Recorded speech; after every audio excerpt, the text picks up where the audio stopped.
Hey guys, it is Ryan. I'm not sure if you know this about me, but I'm a bit of a fun fanatic when I can. I like to work, but I like fun too. It's a thing. And now the truth is out there. I can tell you about my favorite place to have fun. Chumba Casino. They have hundreds of social casino style games to choose from with new games released each week. You can play for free anytime, anywhere. And each day brings a new chance to collect daily bonuses. So join me in the fun. Sign up now at ChumbaCasino.com. No purchase necessary. VGW Group. Void where prohibited by law. See terms and conditions. 18+. Judy was boring. Hello. Then Judy discovered ChumbaCasino.com. It's my little escape. Now Judy's the life of the party. Oh, baby, mama's bringing home the bacon. Whoa, take it easy, Judy.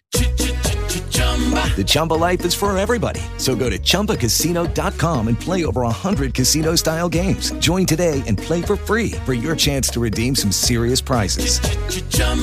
ChumbaCasino.com. No purchase necessary. Void where prohibited by law. 18+. Terms and conditions apply. See website for details. Due to some violent content, parental discretion is advised.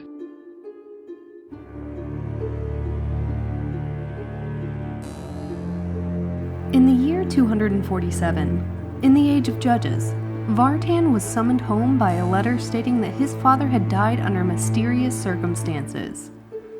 Upon returning home, Vartan opened his mind to the possibility that his father's death and his hometown of Eterno was not everything that it appeared to be. Welcome to Ethereal Embrace. I'm Baya, and in the fairy tale The Three Little Pigs, the third pig actually captures the wolf, cooks him, and eats him. So the moral of the story there is, if you aren't a resourceful pig, just hope one of your siblings are.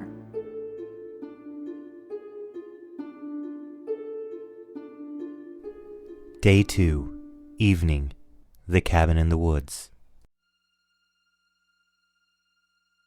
Okay, so below the broken window on the inside, with the glass, there is a piece of a heavy, broken insect wing. Yep. Okay. She lifts up the piece of wing. Hey, do any of you know what kind of animal this wing would have came from? Because it looks like it's what broke into the window, possibly. That'd be a nature check. It would probably be a history check. Ooh, that's even better. 16. -1. Baya got a 21. I rolled a 1, so -1. -2. So you two high rollers, you guys know that there are different kind of fiends that are out there that have large insect-like wings that they are common. And Baya, you know specifically there are a handful of demons that fly around with large insect-style wings. Vartan, you don't believe them.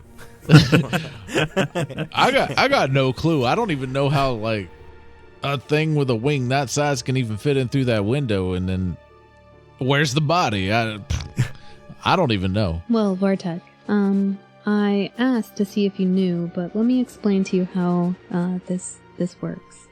So demons have insect wings sometimes, and I do believe that this came from a demon. And it flew through this window, and it's very probable that demons have claws that could cause these scratch marks. So... Man, are you trying to say my father was dealing with demons or something? Like... I just can't find that hard to believe. I don't know. I find that hard to believe. He may not have been dealing with them. Somebody may have sent them to kill him. Right. Hey. We don't have any proof that he brought this demon here. Yeah. But this wing here shows that a demon with insect wing has entered this cabin. And there are claw marks on the wall and the door, like it was trying to get out. So either it accidentally entered through this window, or it was summoned, or forced into the window. So that's all we really know right now. But it's definitely a demon wing. Baya, you, with your 21, also, when you're looking around, recognize there is no summoning circle for a demon to be summoned here, so the window breaking in means that it definitely came from outside into the cabin. So it doesn't seem like something, unless Vartan's father summoned it outside, then ran to the cabin to hide from it. It doesn't seem like it was summoned from inside the cabin. But additionally, you don't see any arcane runes on the cabin floor or walls or anything at all. Nothing. Yeah, it definitely looks like that this demon was after something. Either being forced to go after something or really wanted to get into this place and then couldn't get out. Right? I'm going to trust you on this because I got no clue what's going on as far as that is. So you're the expert here. So it seems like your father either mightily angered a demon or somebody sent a demon after him. Yeah. Who's our suspects on who might have hurt him? Well, we have the two people closest to him, right? As well as the new, as well as Bastille. So, the new priest, right? I mean, I'm not sure if he's a suspect anymore, as we found out that he's just horny for information. Yeah, Timorin and Greystone, which I'm leaning heavy to Greystone, but Timorin was easy to put the blame on Greystone. But then we also have Cody, right? That the barkeep who is not who he seems to be. Yeah, but I did have a talk with him, and it seems like he's trying to get away from his past. So I don't know if I mean, maybe it's something that's coming looking for him and it found my father first. But I don't personally, I don't suspect Cody.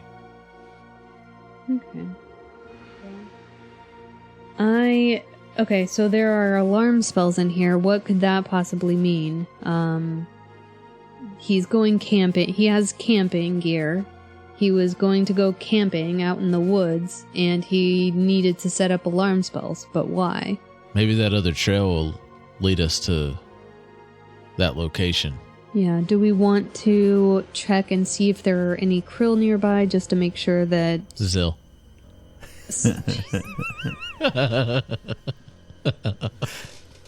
I have it written down and everything. I have it written down as Zill, Zillnxill, so I know how to say it right. Do want to check and make sure there are no Zill around, just to be sure that they're not in this area anymore. Yeah. Can we do that? Are they magical? I have a piece of one still that I used to intimidate Magno. Let's see if I have anything I can do with that. Yeah, I don't have anything I can actually do with it right now. We can, I mean, do we know if they're skittish?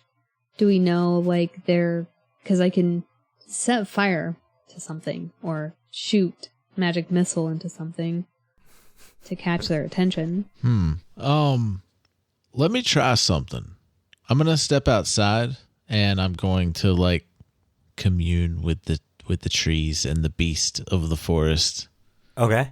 And I'm gonna ask the, because I can communicate with, though not understand.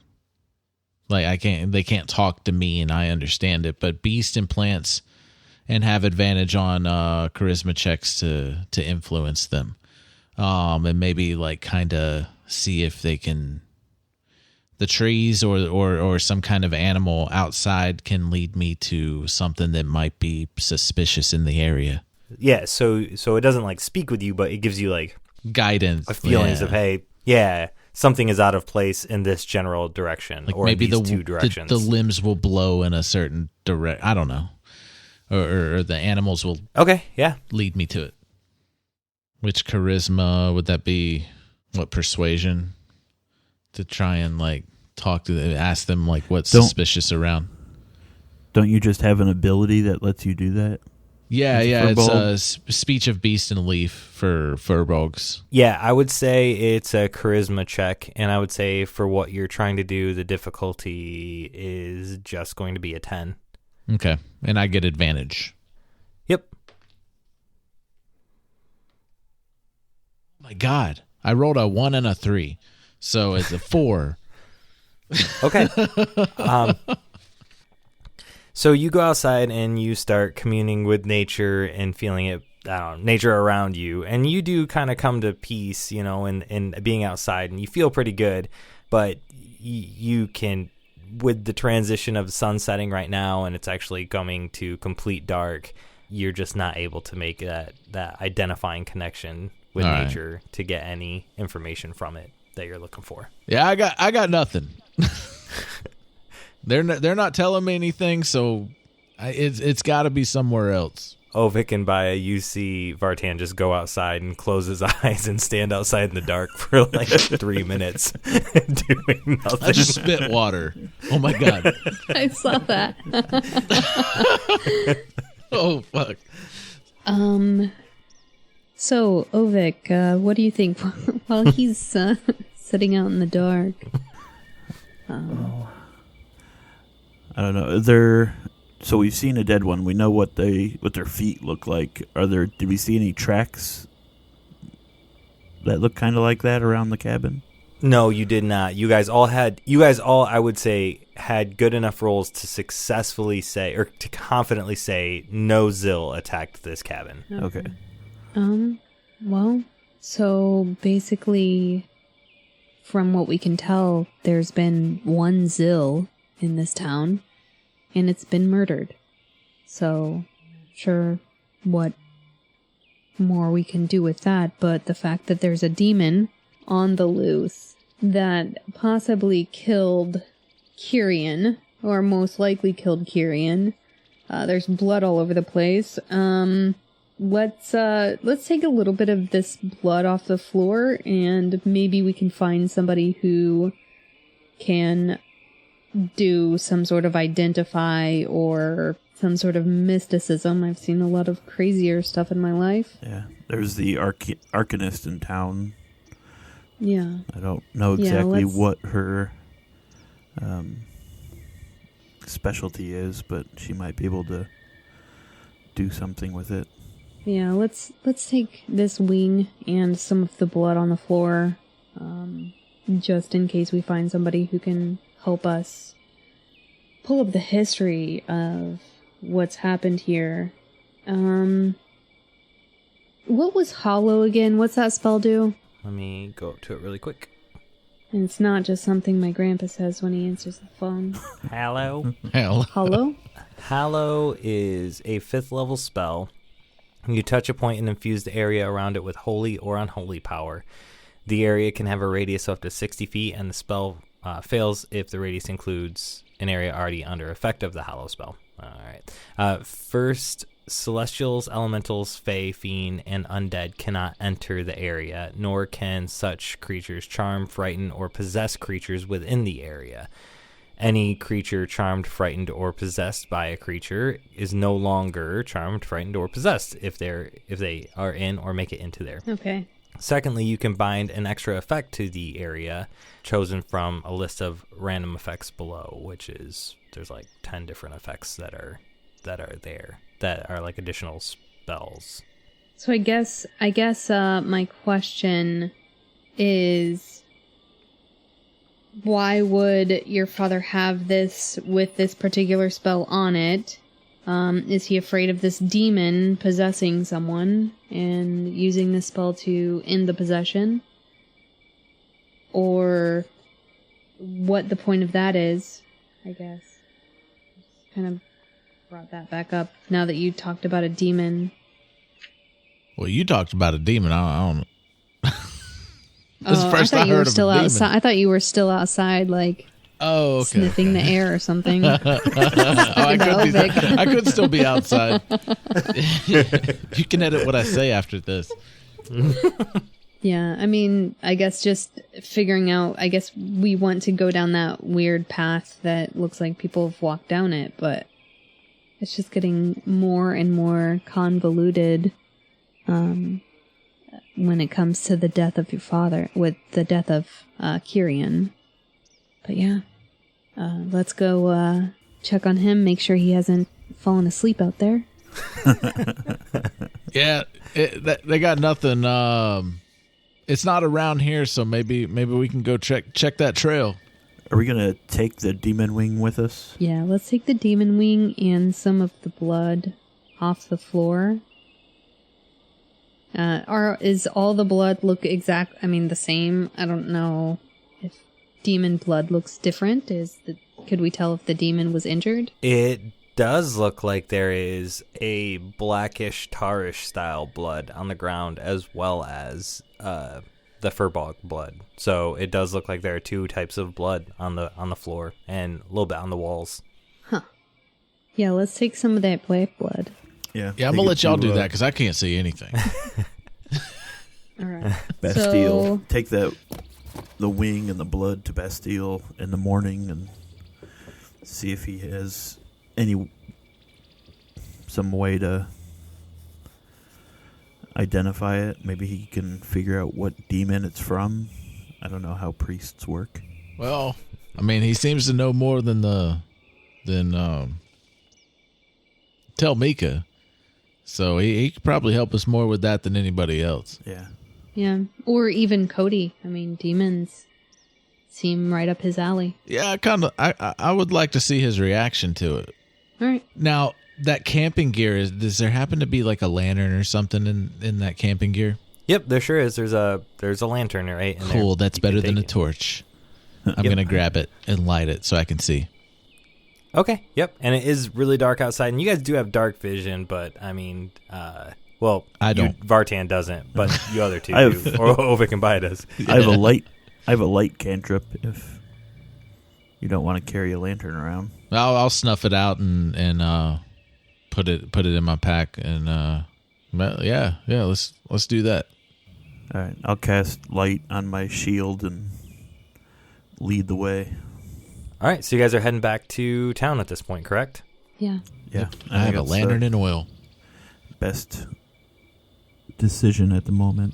I was going to say it's getting late anyways, so. Yeah, it is. With Vartan not being able to see in the dark, tromping off through the woods might not be the best idea. Yep, and it is getting dark outside. You're 100% right. So you light up the cantrip on your shield, and you guys start making your way back. And just as you guys get back, you're getting back to some thinner area in the woods, so you're getting back to closer to town where you know the fields are. The trees are a little bit more sparse and set apart. And all of a sudden, you can hear the voices of people shouting and screaming coming from the town. And we'll start running towards town. Yeah. Towards town. Thanks for that clarification. I will begrudgingly run after him. All right. So you guys come running and you bust out of the woods, and you're kind of like right in between Timorin and Terranil's farms, and you can see some fires burning in the fields of Timorin's farm and some people screaming, and you hear combat. All right. Fire's burning. I guess run to the closest building on fire or people screaming, whichever's closer. Okay. And the building itself isn't on fire. Hammer out. Yeah, the building itself, the houses aren't on fire, but two of the stands, like the big stands where you had that conversation with Timorin, are on fire at this point. Okay. But yeah, so you go running towards the first stand, and but you, real quick, before we get too far into this,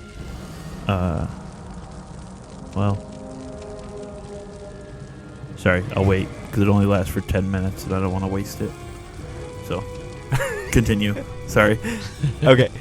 So you guys get close to the stand, and you see Magno come running out from the other side of the stand, her sword raised up really high in a defensive stance, and a torch in the other hand. So her sword's in her left hand, and her torch is in her right hand. And she swings the torch around in your direction as you guys are approaching, and you're still a good ways away from her, probably 60 feet, but you can see each other over the crops. All right, I'm gonna keep running and say, Magno, it's us, Vartan. Like, what's going on? Vartan, the Zill are attacking again. There's more of them this time. There's got to be at least 3, maybe 4. Where are they? I don't know. I was just looking for them now. She starts swinging, but like jerking to the left and to the right with her torch to try and shine light out into the fields. And she says, "We're falling back to the house. We're falling back. Hurry, follow me." All right, I want to do a perception check and look around, see if I see any movement with the Zill, or see if I see any Zill. Okay, perfect. Or screams that are in a different direction. That is a 26. Wow. Okay. Yeah. All right. Cool. I'm glad you rolled well at least once tonight. So, yeah, you look across the field and you see coming in the direction of the house, but with plenty of time for you to intercept. You can't see the Zill itself, but you can see it running through the crops, right? So that the crops moving, the them falling down, them scattering. You can hear the rushing or the rustling of a creature moving through it. And you can easily pick out a path and discern a path to intercept that Zill before it reaches the house. And I'll scream out to Magno, I see it. And then I'll point and I'll say, Baya, Ovyck, it's over here, because I'm much taller. I can see, I guess. And then start running towards trying to intercept where it's going. Okay, so you start running. Magno starts running towards the Zill as well, and then she stops all of a sudden and says, "I found someone injured. You guys go. I'm gonna carry him to the house." And she like dips down below the crop so you can't see her, and then a second later pops back up with somebody over her. She's hoisted them up, and she starts moving away from the Zill and toward the house. But you guys, you plot the course, and you definitely make your way across the field. The burning lights behind you now, shining light towards this creature. The moonlight's also pretty bright tonight now that you're out of the woods and you can see into the field, so it gives you a good amount of light. Ovyck and Baya, you guys can see just like at this point natural light with all the nighttime light that's around. And you make your way across. The Zill is running in a direct line when you guys intercept, and you intercept at just the right time where you will get a surprise round on the Zill. There is a thing I want to do as we approach the Zill. It's an action that I don't want to actually waste a turn in combat doing. Okay, that's cool. I'll let that happen. And what size is this thing? It is a medium size. Okay. So it's not necessarily something I can jump on its back. You could jump on a human's back and be... Yeah, you're right. You're not going to ride it. I'm fucking massive. Yeah, I could totally jump on you it. are. Yeah. Suplex this monstrosity. Well, I kind of have something in mind. Okay. I like getting creative with my attacks. I like it. I got a quarterstaff of warning. That's my uncommon item. Yeah, this magic weapon warns you of danger while the weapon is on your person. You have advantage on initiative rolls, and in addition, you and any of your companions within 30 feet of you can't be surprised. Except when incapacitated by something other than non-magical sleep. The weapon magically awakens you and your companions within range if any of you are sleeping naturally when combat begins. All right, we ready? Are you guys feeling it? Yes. All right, so you guys chase through the woods and you collide just in time, or at the exact moment that you were planning. So you paced yourself correctly, you made really good movement, really good run, and you jumped out to intercept the Zill. at just the right moment to get a surprise attack on it, the very first round attack on it. Just before you break out, though, Ovyck, you wanted to do something right before you intercepted, correct? Yeah, I want to cast Emboldening Bond. I choose up to 3 willing creatures within 30 feet of me, creating a magical bond among them for 10 minutes. While any bonded creature is within 30 feet of another, once per turn they can roll a d4 and add it to an attack roll, an ability check, or a saving throw.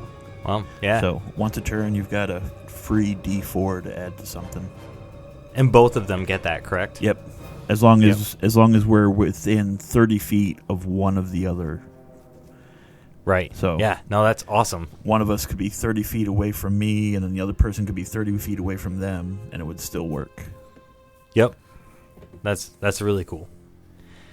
All right, guys, and you bust out just into the area to intercept, and it's still kind of in the crops that you're there, so there's still some crops around you, but nothing too crazy. You all can see over it, even though the Zill is down on all fours running. But let's make our initiative rolls.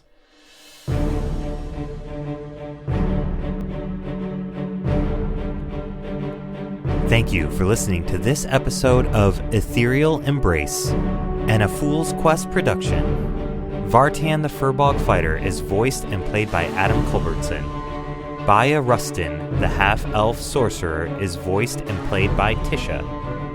Ovyck, the Tiefling Cleric, is voiced and played by Chris Johnson. And I am Nico, your GM. Please remember to drop us a 5-star rating and review on your favorite podcatcher. Music provided in part by Midnight Syndicate, makers of the original Dungeons & Dragons soundtrack. If you would like to follow us on social media or say hello to the cast, details on where to find us will be in this episode's notes. Remember, be safe, we love you all, and stay foolish.